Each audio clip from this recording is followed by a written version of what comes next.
ओम साई राम। आप पूजा दीदी के, गीता दीदी के चैनल पे मेरे को बहुत बार देख चुके होंगे। मेरा नाम सुमित है, लोग मुझे साईं सुमित माथुर के नाम से भी जाते हैं। मेरा इंस्टाग्राम का आईडी है।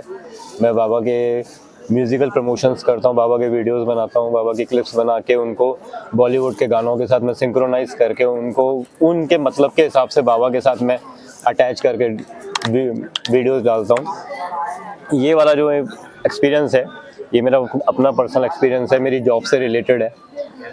लास्ट दशहरे पे मैं आया था यहाँ पर, तो उस टाइम पे मेरी जॉब थी नहीं। अगस्त में मेरी कंपनी यहाँ से स्विच करके हैदराबाद मूव हो गई थी। तो हम लोग मतलब जितने भी स्टाफ था, जितना भी दिल्ली में स्टाफ था, सबको रैप अप कर दिया था।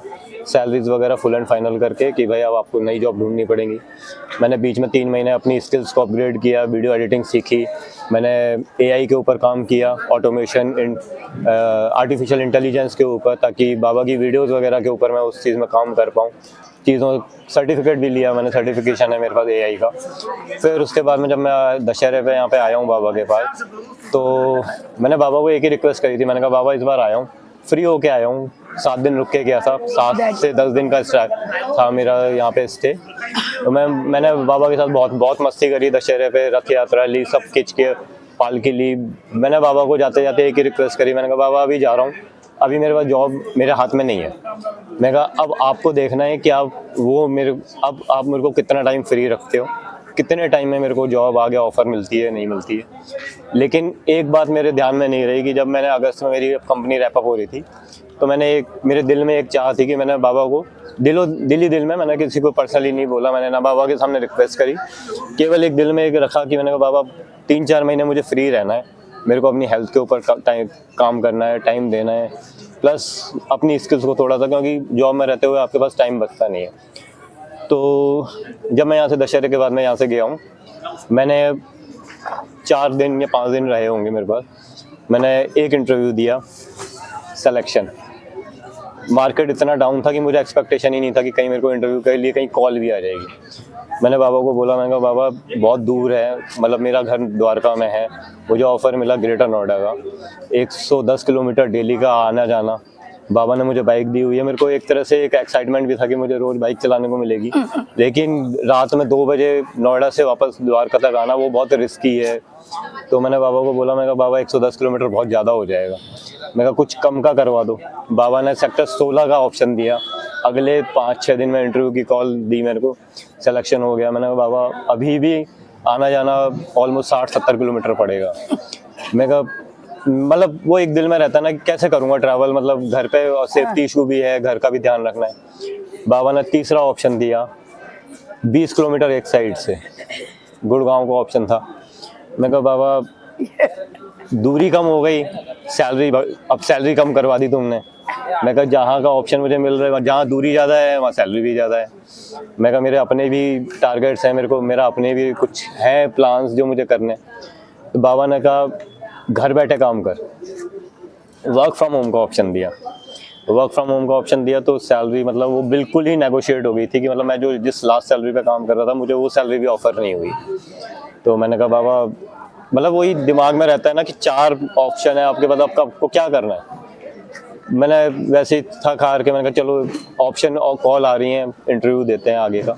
मैंने एक इंटरव्यू और दिया। 19-20 किलोमीटर का सफ़र है मेरे घर से गुड़गांव तक जाने का। मैंने कहा ये मेरे लिए फिर भी ठीक है, रिलायबल है। सैलरी के ऊपर कुछ ज़्यादा मार्जिनल कुछ मुझे स्पेस नहीं मिला, लेकिन जब मैंने वो चीज़ लोगों से डिस्कस करी मेरे अपने प्रोफाइल के अंदर, तो मुझे लोगों ने मतलब इतने अच्छी कंपनीज़ के ऑप्शन थे, तो सब लोग कंफ्यूज हो गए कि किस में आपको ज्वाइन करना चाहिए, किस में नहीं करना चाहिए। मैंने वो 5 पर्चियों पे बाबा का नाम लेके मैंने कंपनियों के नाम लिखे। मेरे घर पे बाबा की यहाँ से द्वारका माई से मैं मूर्ति लेके गया हुआ हूँ, मैंने घर में स्थापित की हुई है। गीता दीदी को पता है मेरे घर में 6 बाय 4 फुट की मूर्ति है, जहाँ मैं बाबा को फील करता हूँ। बाबा को अगर आप कान लगा लो तो बाबा का दिल धड़कता हुआ सुनाई देता है उसके अंदर। मैंने उस मूर्ति के सामने मैंने वो 5 पर्चियाँ ऐसे फेंकी। मैं कहा बाबा जो उठाऊंगा ना वो आपकी मर्जी होगी, आंख बंद करके करना। मैंने जब वो उठाई है पर्ची, तो 5वां ऑप्शन जो सबसे लास्ट में था वो मेरे हाथ में आया। मैं कहा चलो सैलरी भी नेगोशिएट, दूरी भी नेगोशिएट। अब बात आती है कि कंपनी कितनी रिलायबल है आपके लिए। तो मैंने जब लोगों से उस चीज़ के बारे केवल एक उस कंपनी के लिए डिस्कस किया, तो लोगों ने बोला कि इस कंपनी के लिए ना लोग तरस जाते हैं ज्वाइन करने के लिए, और आपके हाथ में ये ऑफ़र है। मैंने उस दिन आँख बंद करके अगले 3 दिन के अंदर मैंने वो ऑप्शन अपना सेलेक्ट किया। आज मेरे को 4 महीने हो चुके हैं उस कंपनी में जॉब करते हुए, और अभी भी मैं आया हूँ तो अभी छुट्टियों का थोड़ा प्रॉब्लम था, क्योंकि अभी इंस्टेंटली छुट्टियाँ नहीं मिलती किसी कंपनी में। मैं अपनी 3 दिन की सैलरी कटवा के आया हूँ।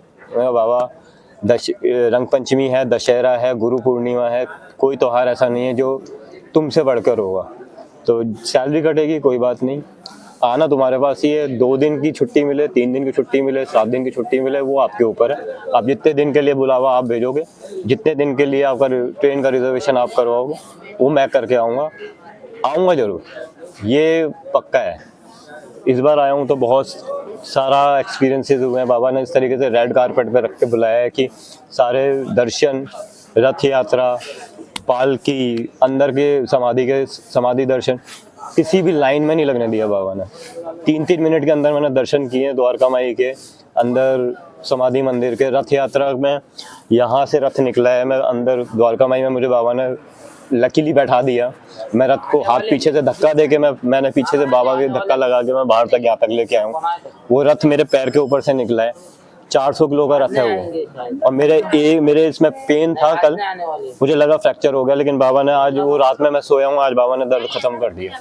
तो वो कहीं ना कहीं वो लगता है कि नहीं, जब वो बुलाता है तो वो अपनी मर्जी से बुलाता है, और अपने आपका कर्म ही है। श्रद्धा और सबूरी मेरे लिए तो सबसे बड़ी चीज़ वही है कि अब लोग बोलते हैं कि टेंशन हो जाती है लोगों को चीज़ों को लेके, मैं बाबा के ऊपर छोड़ के चलता हूँ।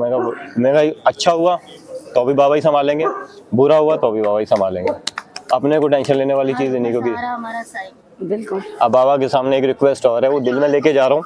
जब अगली बार मिलूंगा तो शायद बाबा वो भी पूरी करवा देंगे। अगले मई या जून का टारगेट है, डिस्क्लोज नहीं करना चाह रहा हूँ अभी, तो अभी मन्नत है वो, तो बाबा को सोच के कुछ बोल, वो एक्सपीरियंस पेंडिंग रखूंगा। मिलता है नहीं मिलता, और इतना भरोसा है कि यहाँ से मांग के जा रहा हूँ तो मिलेगा तो सही जरूर। बिल्कुल, ऊपर नीचे हो सकता है थोड़ा बहुत, लेकिन बाबा देंगे तो सही। बिल्कुल। अब वो अपग्रेडेशन है, लाइफ का अपग्रेडेशन है, तो वो जरूरी भी है। आपको अपने आप को अपग्रेड करना जरूरी है। आपको अपने काम धंधे में, बिजनेस में, किसी में भी आपको चेंजेस जरूरी हैं, क्योंकि अगर चेंज नहीं करोगे तो पीछे रह जाओगे। तो ये चीज़ ज़िंदगी में सीख ली है। AI का ज़माना है, तो पुरानी चीज़ें नहीं चल सकती हैं। बैंकिंग तक AI में आ गई है, तो आप जब तक आप अपनी चीज़ें पूरी नहीं करोगे, अपने आप को अपग्रेड नहीं करोगे, पूरा सोशल मीडिया, इंस्टाग्राम, सब कुछ AI पे चल रहा है, तो वो चीज़ें ज़रूरी हैं। तो रिक्वेस्ट यही है कि आप अपने आप को अपग्रेड करते रहिए, इस पर भरोसा रखिए, चीज़ें सारी अपने आप हो जाएंगी। ओम साई राम। ओम साई।